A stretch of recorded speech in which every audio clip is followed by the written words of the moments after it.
So Boris Johnson is trying again today to get an early general election in the second week of December.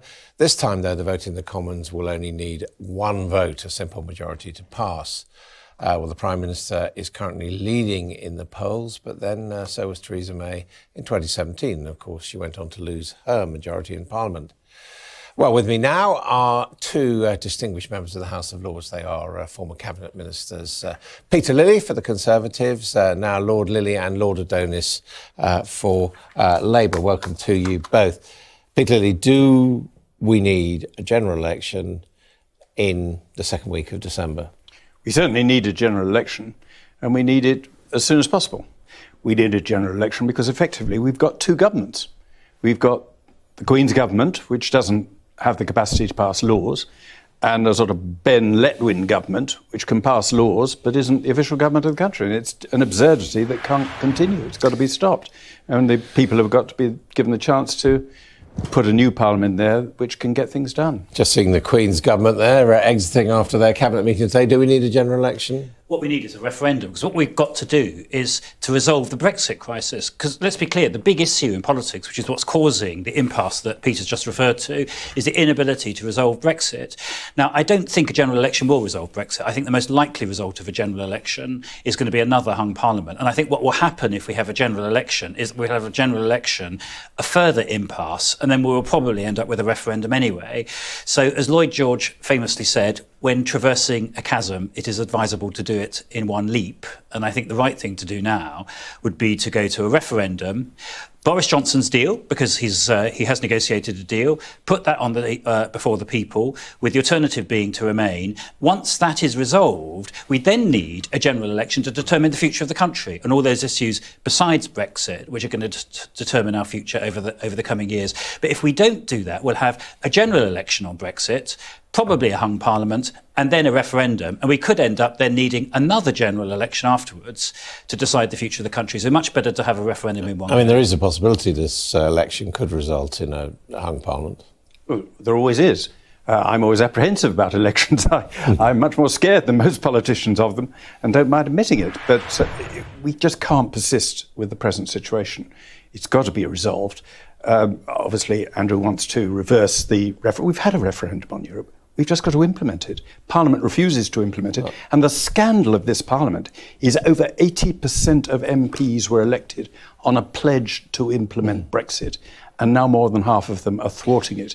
That's the scandal, and that's got to be ended. I mean, as I understand it, though, if Labour were to emerge victorious from this general election, we would have another referendum anyway.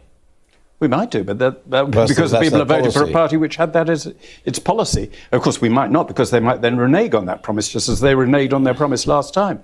Do you think the British people are going to trust people who've reneged on their promise? Maybe you do. I think we're very likely to have a referendum either way, because let's be clear, if there's no outright majority for the Conservatives, then what does Boris Johnson do? If he's another minority Conservative government and has to win the consent of Parliament, and all of the other parties besides the DUP have stood on a commitment to a referendum, then I think we would end up with a referendum either way. We've got to resolve the Brexit issue, and that means reaching a conclusion on whether or not we think that Boris Johnson's deal should be done or we should remain in the EU. This started with a referendum.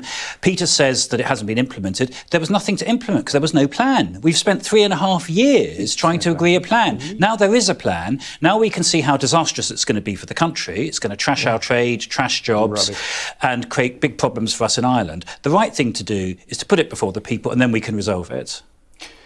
Well, there you have Andrew trying to refight the referendum he lost. We had a very clear result. Hilary Benn said during the referendum bill, the question is very clear, no one can misunderstand it.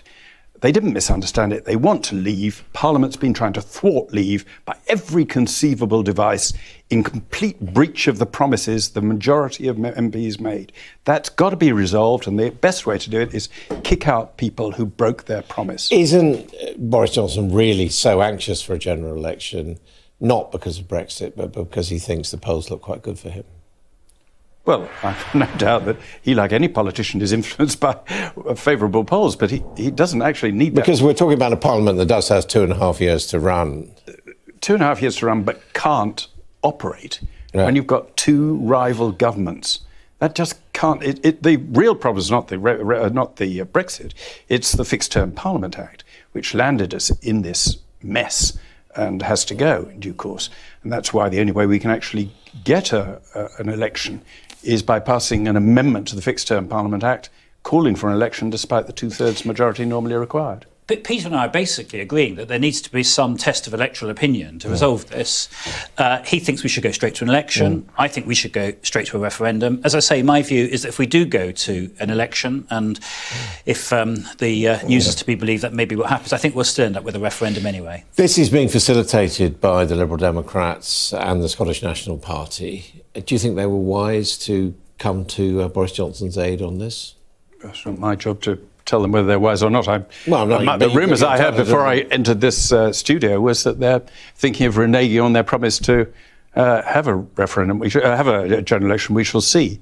Obviously, the Scots want an election sooner rather than later because they face the trial of Alex Salmond, which is going to expose all sorts of cans of worms of what the Scots Nats have been up to. So they want to get that out of the way for purely electoral reasons of their own, nothing to do with Brexit. And the Liberals? The Lib Dems think that if once Brexit's resolved, then their position of trying to revoke Article 50 cease to have any meaning, and so they cease to have any meaning. So they've got electoral reasons for getting it through. Obviously, Jeremy Corbyn's got an electoral reason for not having it, and the opinion polls show that he'll probably lose lots of seats.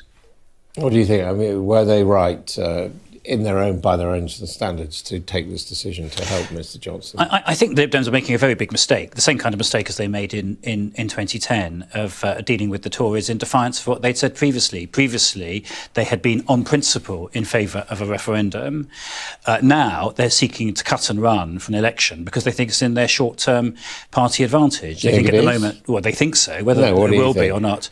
Well, I think that in an election campaign, lots of things can happen, and I think their support is quite fragile, and once they start to divide the Remain camp, which I think they're making the big mistake of doing at the moment by reneging on their previous commitment to a referendum, I think it'd be much harder to hold their electoral coalition together. So I wish that we were working together for a referendum. I mean, their calculation would appear to be that this is an opportunity to put the squeeze on Labour. Yeah, but this, unfortunately, I've seen this with the Lib Dems before. They think they're riding high in the polls. They're tantalised by the fact that they might win some extra seats. You know, what is it worth if they win another 10 or 20 seats, but they lose the whole Brexit issue? I mean, people will not forgive them. Their voters won't forgive them. The country won't forgive them. And they'll be in a terrible place when people come to write the history books, as happened with the Clegg-Cameron coalition, which very, very few Lib Dems are now proud of. And they appear to be repeating the mistake. Do you think that? I couldn't agree more. I mean, probably Andrew and I would agree that Liberal Democrats are the most dishonest party in politics. They scheming and tell one end of the street one story and the other end of the street another story. And here we have it in wholesale at a national level. I hope it doesn't work to their advantage, but they may win a few extra seats, probably at the expense of Labour.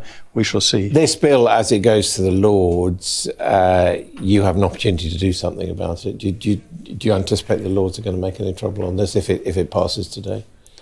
Well, I sincerely hope not. They will obviously scrutinise it, may suggest an amendment or two, which goes to the House of Commons. The only power the House of Lords has is to make the House of Commons think again.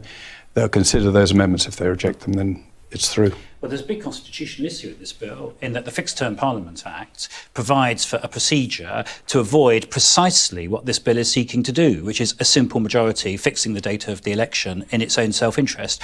I look forward to the Lib Dems who promoted the Fixed Term Parliament Act now rubbishing it and justifying why it should be effectively repealed so that the Lib Dems, with a simple majority in the House of Commons, can call a snap election. So I will be probing the Lib Dems very, very intensively in the House of Lords. OK, thank you both very much indeed. And if you think we're being mean to the Lib